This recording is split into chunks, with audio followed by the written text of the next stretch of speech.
I'm joined by someone who's been a casualty in the high-stakes boardroom battle between Ratan Tata and Cyrus Mistry, Nirmalya Kumar, who lost his job as a member of the now disbanded Group Executive Council of Tata Sons. Nirmalya, welcome to ET Now. My pleasure to be on your channel. I always see it. You've been a core member of Cyrus's team. Did you get an inkling that all was not well between Cyrus Mistry and Ratan Tata? You know, Cyrus is a boss like any other good boss. If there was any tension between him and Ratan Tata, he would not transmit it to the people below. Just like if I had any tension with him, I would not transmit it to the people below because that makes them feel insecure.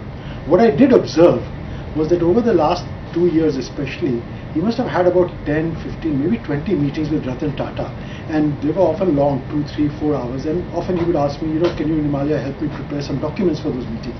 And I felt there was a lot of meetings going on, but I thought that was him being nice, trying to keep him informed about what we are doing in terms of strategy of the Tata Group. But I perhaps could have taken a different interpretation that maybe there's something wrong, but I didn't do that. So I had no clue. It was a surprise to me and I was shocked. The Tata's contention is that Mistry's ouster had all to do with poor performance, lack of strategy. You've been Cyrus's strategy man. What do you have to say to that? So it's very interesting you say that.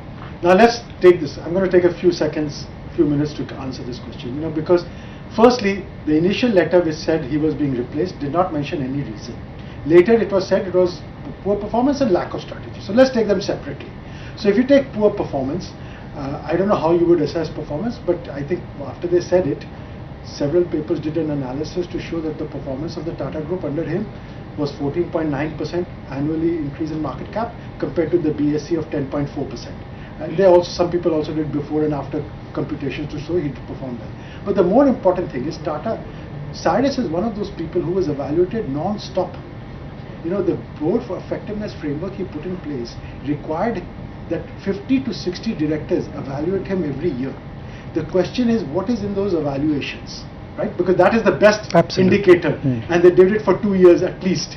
So if you will see those evaluations, you'll see that he had unanimously good evaluations. Unanimous, not even a single person. Secondly, more importantly, the Tata Sons NRC itself evaluated him just 2 months before this, June 2, 3 months before this, in June. And again, they said his performance was exceptional. And they even recommended a very high salary raise for him, but he said, listen, my team got 6%, so I'll always take a max of 6%. So Ronan Sen and Vijay Singh individually praised him, which is recorded in the board minutes. So, performance cannot be the issue. That's on the performance side. And what about the strategy part? So the first day I joined, the first question I asked was, bring me the strategy documents for the Tata Sons so that I can start looking at them, examining them, and then seeing what we need to do. There were no documents brought to me. So even if our strategy was poor, the first point I'd like to make it was poor compared to nothing that existed in the past. Okay, first point. Secondly, you have to say, what the strategy is not something that, I made a document, Cyrus signed it and presented it to the board. The way the strategy document is, it's a living, evolving document. You build it through conversation. Who was involved in that conversation? The Tata Sons board and Cyrus Mistry and myself to a small degree, because I was also present for those discussions. So the Tata Sons strategy that was developed, which was a 40-page plus document of single space, was really developed in consultation with the board, with keeping the board on endorsing all of it. Right? So you can say I had a bad strategy. Maybe that we could accept. But to say there was no strategy, I think is bitter hard to explain. If you want, I can explain the strategy in detail to you. But if I get to the 2025 strategy document that you prepared, the Tatas have said it's all about jargons and nice sounding phrases without any clear roadmap on how to achieve those ambitious targets. So, firstly, strategy is a roadmap by definition. So if there's something in that strategy document which is not a roadmap, then it's not a strategy document. But before you can have a roadmap, you need to fix a goal. I can't tell you which road to take unless you tell me a destination.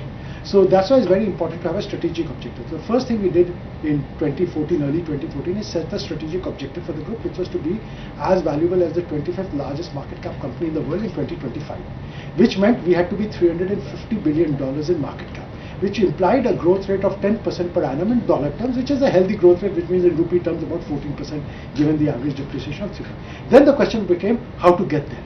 And also about the 25% market share for the operating companies in some ways. There wasn't a 25% market share. It was 2020. It was basically to be the 25 as comparable, which is $350 billion, growth rate of 10% per annum. Now, once you have said that, then you have to say what is the strategy to get there, right? Now, we developed several alternative portfolios of how we could reach that goal, which were all presented to the board and discussed at the board level, right? And this was a continuing discussion because, you know, strategy is not like you set strategy today and tomorrow it's done and after that I don't need to come back for 10 years. It's an evolving document because circumstances change. So we were continuing that discussion with them as to how we will reach that thing. But it was basically in 4 major buckets. We have some companies that are winners. We said future-proof the winners. This is TCS, JLR, Tata Elxsi, Titan, Voltas. I'm just giving some examples. Future-proof the winners. They're doing well. We want to make sure they keep doing well. Was it too heavily reliant on TCS? If you let me finish, sure. then I will give you the full strategy.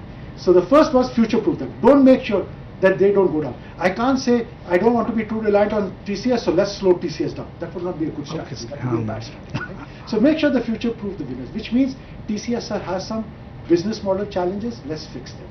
Titan is big in watches. Who knows what will happen in watches? JLR is very dependent on China, right? So, you know, Voltas is very big in air conditioners, but, you know, there's a lot of environmental regulations going. Should we have a broader portfolio, product portfolio, so that we are not so reliant? So that was future-proof the winners. That was A. B was turn around the hotspots.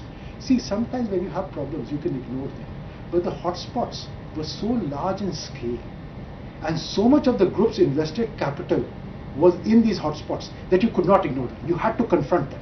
So turn around the hotspots was the second part of the strategy. The third part of the strategy was invest in growth platforms.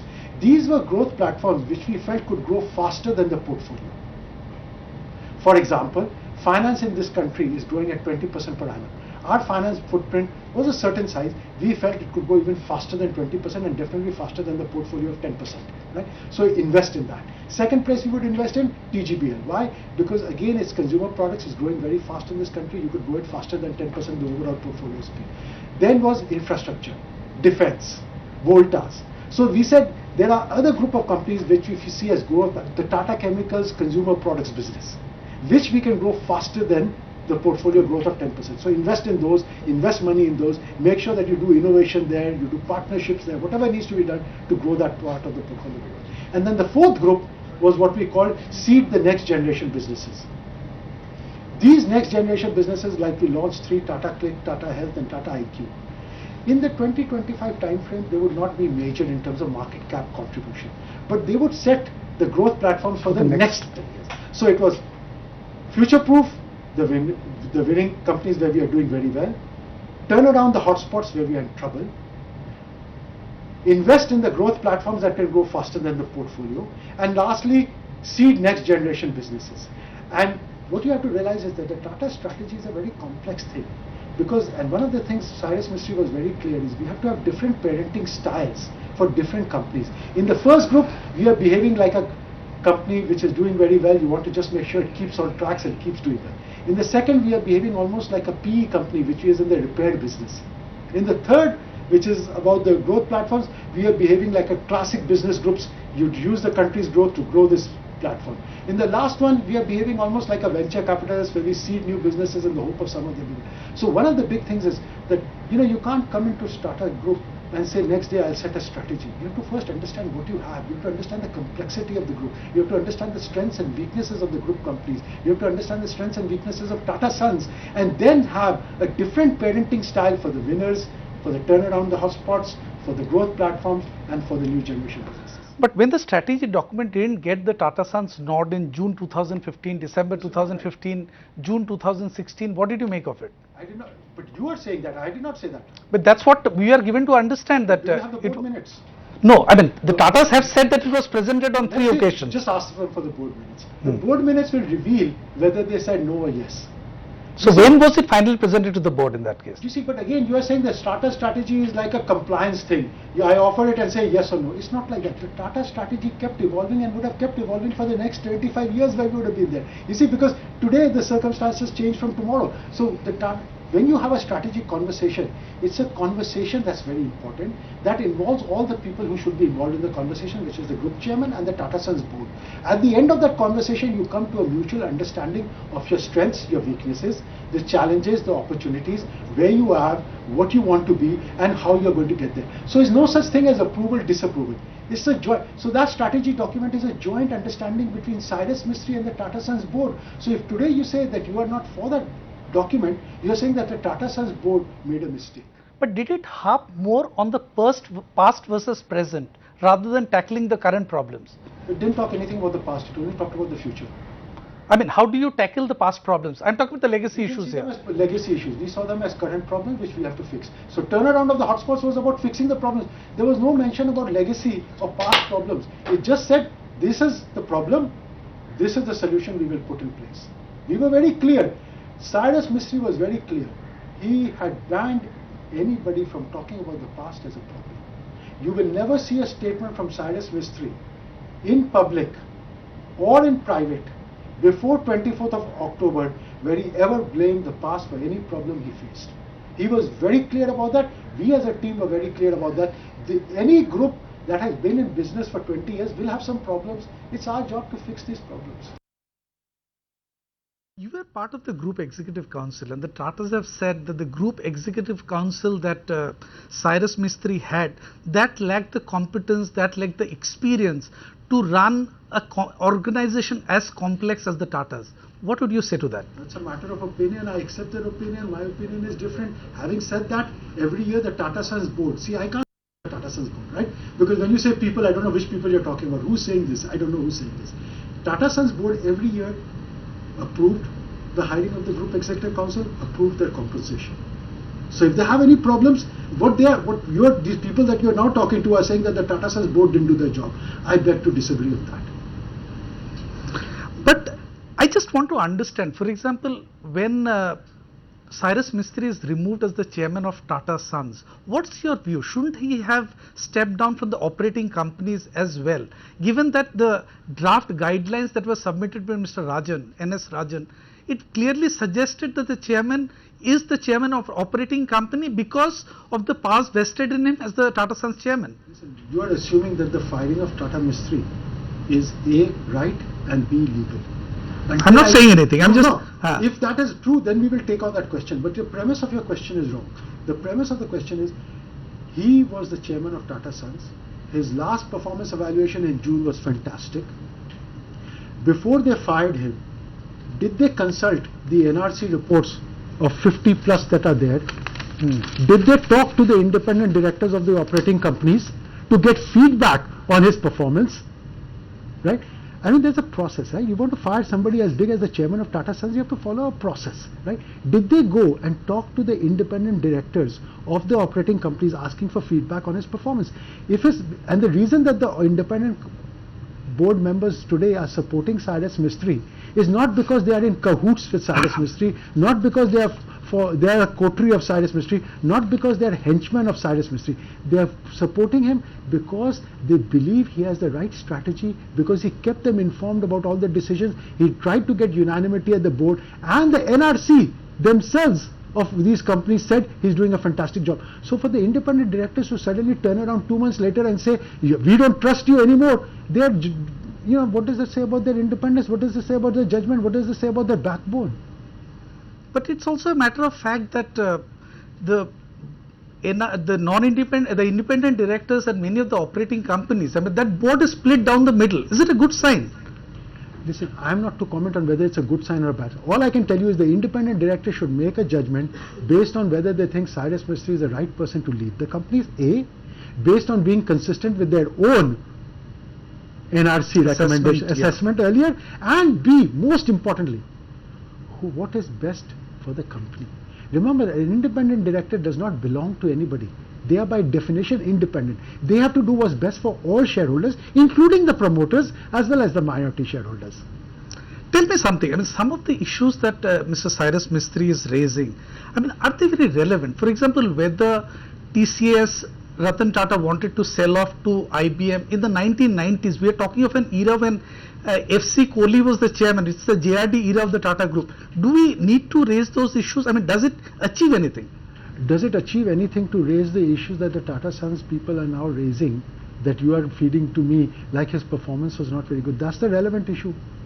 Why don't they show us I'm only asking for one thing. Please reveal the NRC documents showing the evaluation of chairman's performance by the Tata Sons board and by the operating company independent directors. Then we will know exactly, right? Why are we going into all these side issues? Forget all these side issues, my friend. Let's focus on the main issue.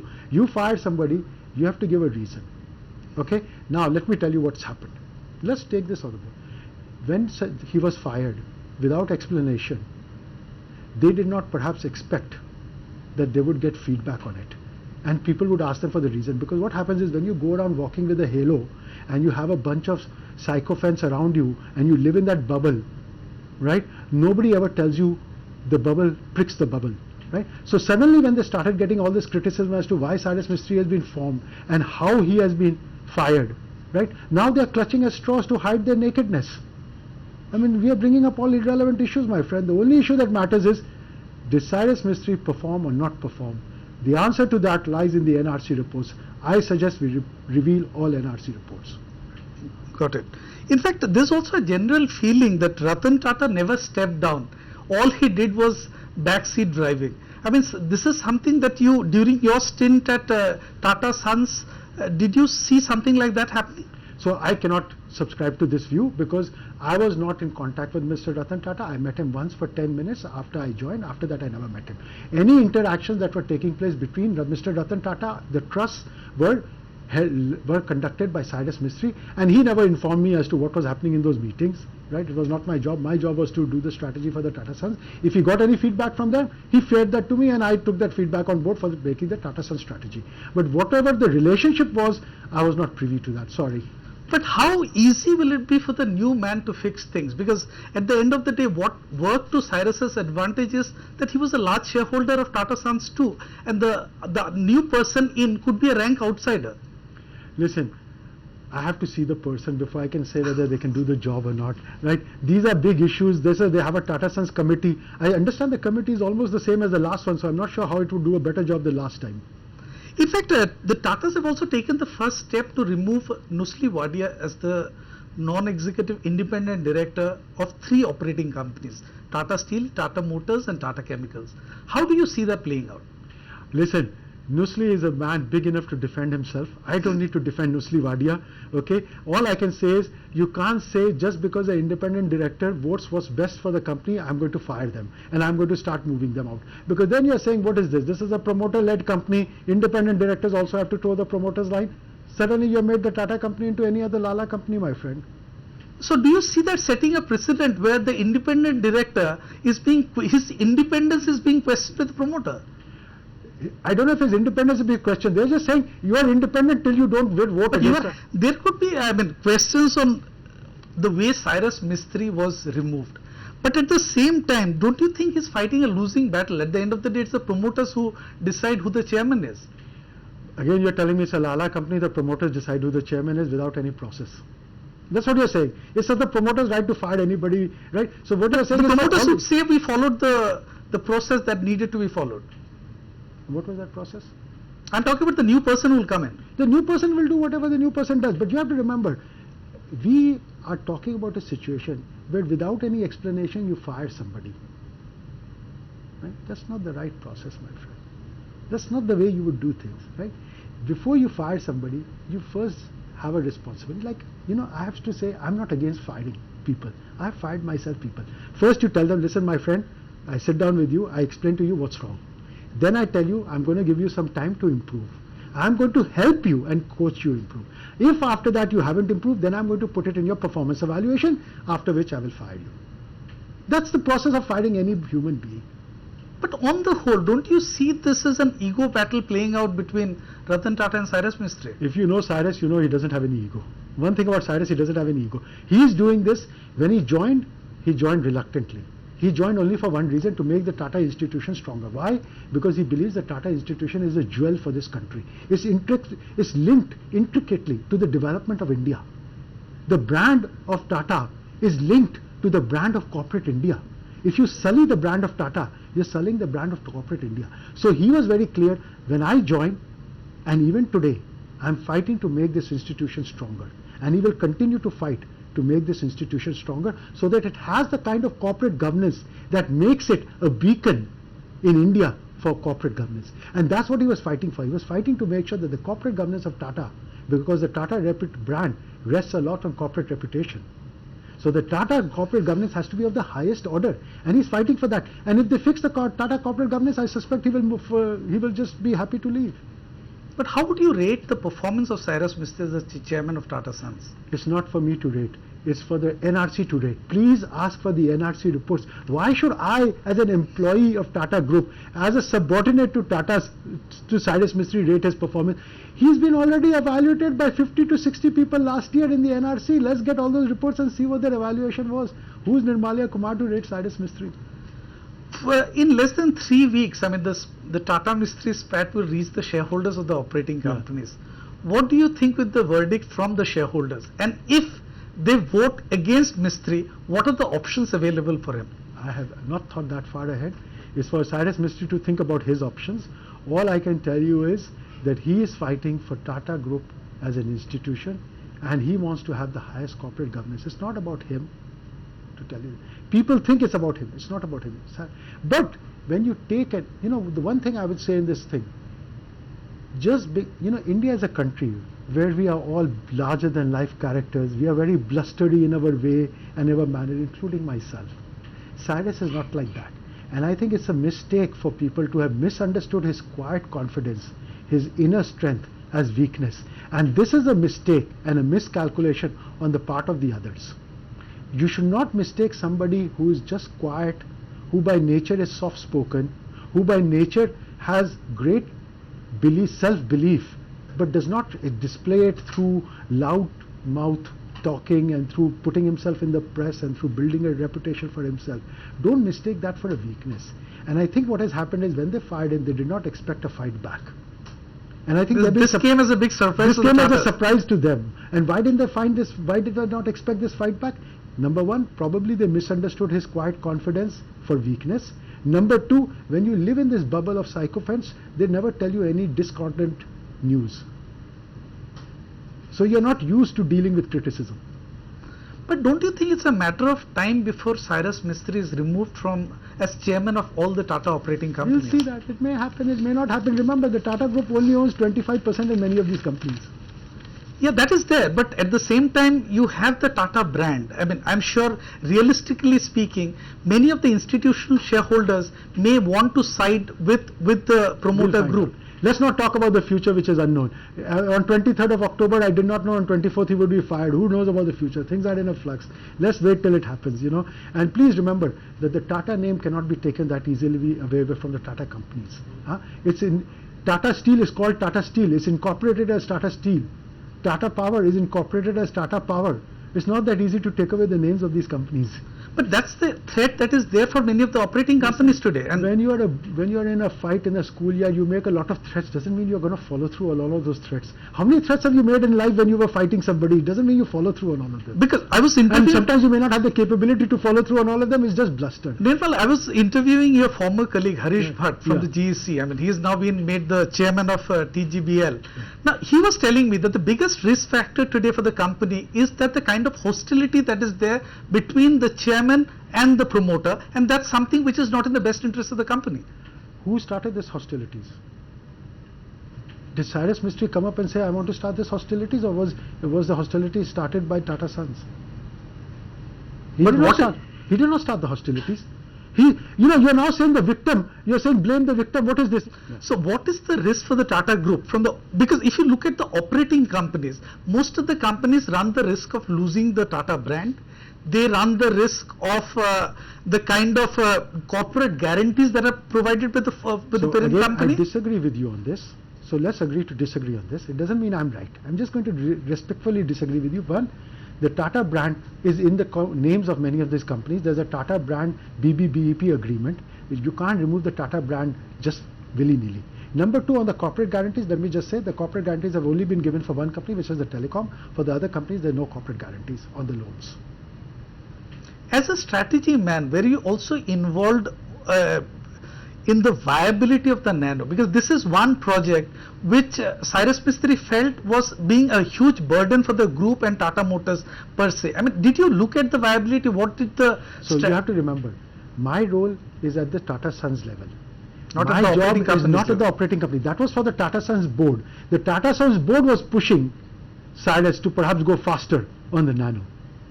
And what next for you? Are you planning to get back to teaching again? Of course, you know, for me, I'm back into academics. And I'll still be on the boards of companies. I'll still do my consulting practice like I was doing before. You know, my job was not that different before and after. It really wasn't. What did I do before? I went to companies. I sat with the CEO. I helped them develop strategy. I gave them feedback on any strategy they developed and was a thought partner. I did exactly the same thing in the Tata Group. So my job really didn't change that much from before and after. So people think I was an academic brought into an operational job. That's not true.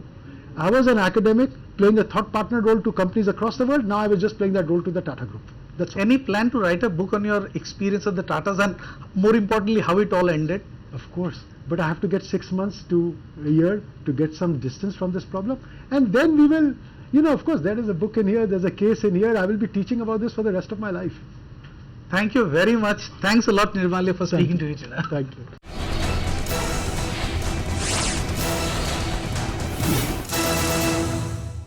Find us on Facebook at facebook.com/etnow and don't forget to click the like button. You can also follow us on Twitter at etnowlive. To stay updated with all our programming, hit the subscribe button on our YouTube channel by logging on to youtube.com/user/etnow.